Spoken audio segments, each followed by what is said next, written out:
Receive the message of truth. Galician language. Se cada un é cristián como se pensa. Xesús chamaría vos irmáns. Hebreos 2, 1, porque tanto que santifica como os que están sendo santificados son todos dun, polo que non se avergoña de chamalos irmáns. Cada cristián será ensinado polo Espírito Santo. Saberías a verdade sobre o Novo Testamento. 1 Corintios 2, 1-3, estas cousas tamén falamos, non con palabras que ensina a sabedoría humana, senón que ensina o Espírito Santo, comparando as cousas espirituais coas espirituais. Xoán 4, 2-6, pero o auxiliador, o Espírito Santo, que o Pai enviará no meu nome, ensinaravos todas as cousas e lembraravos todo o que vos dixen. Cada persoa sufriría o proceso de santificación polo Espírito Santo e a verdade.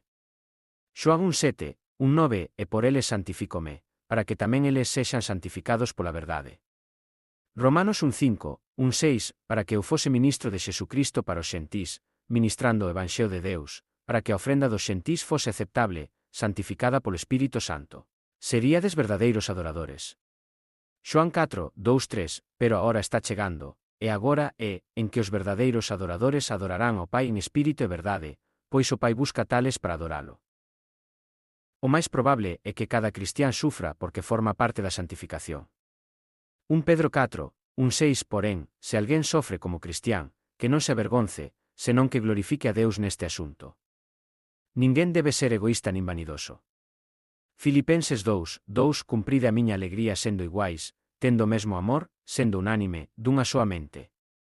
Despois do proceso de santificación, convértete nun santo.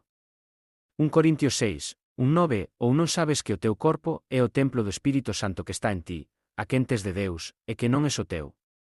1 Corintios 3, 1:7, se alguén contamina o templo de Deus, Deus destruirá.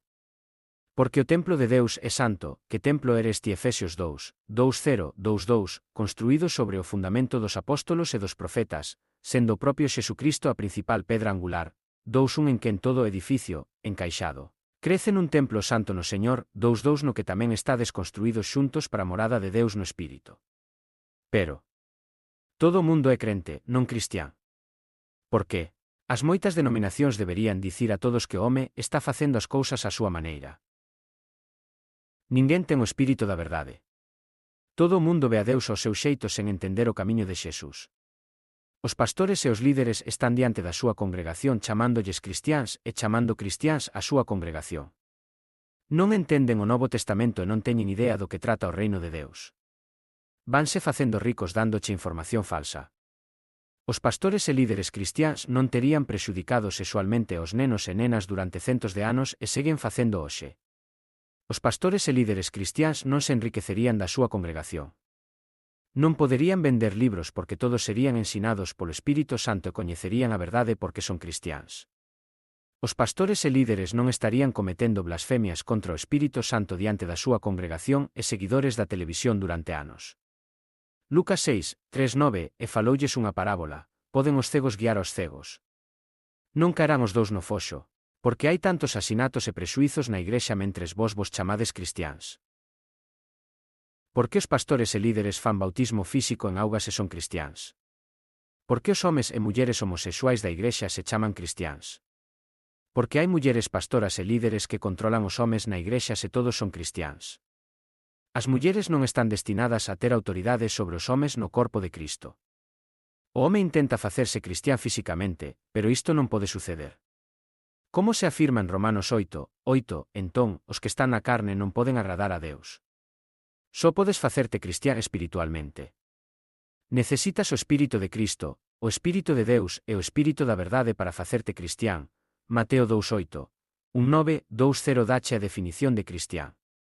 Mateo 2:8, 1:9, 2:0 di, id, pois, e facede discípulos a todas as nacións, bautizándoas no nome do Pai, do Fillo e do Espírito Santo, 2:0 ensinándolles a observar todo o que vos mandei, e velaquí, estou contigo sempre, ata a fin do mundo. Amén.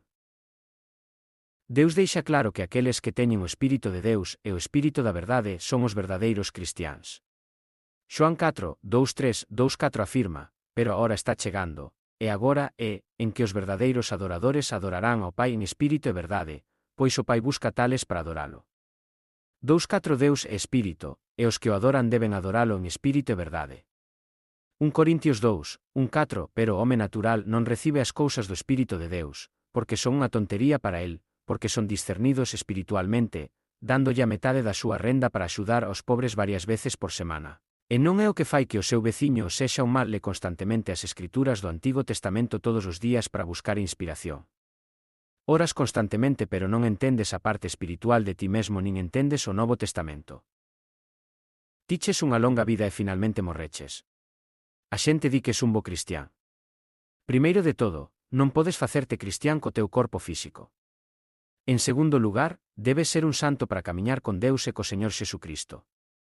Xesús ven só para os santos. O teu corpo físico non pode recibir o Espírito de Cristo, o Espírito de Deus e o Espírito da verdade, que son necesarios para converterse nun verdadeiro cristián e despois nun santo. Xoán 3, 6 O que nace da carne é carne, e o que nace do Espírito é espírito. Non podes mesturar carne e espírito. Noutras palabras, non podes mesturar o teu corpo físico co teu corpo espiritual. Só podes ser cristián espiritualmente.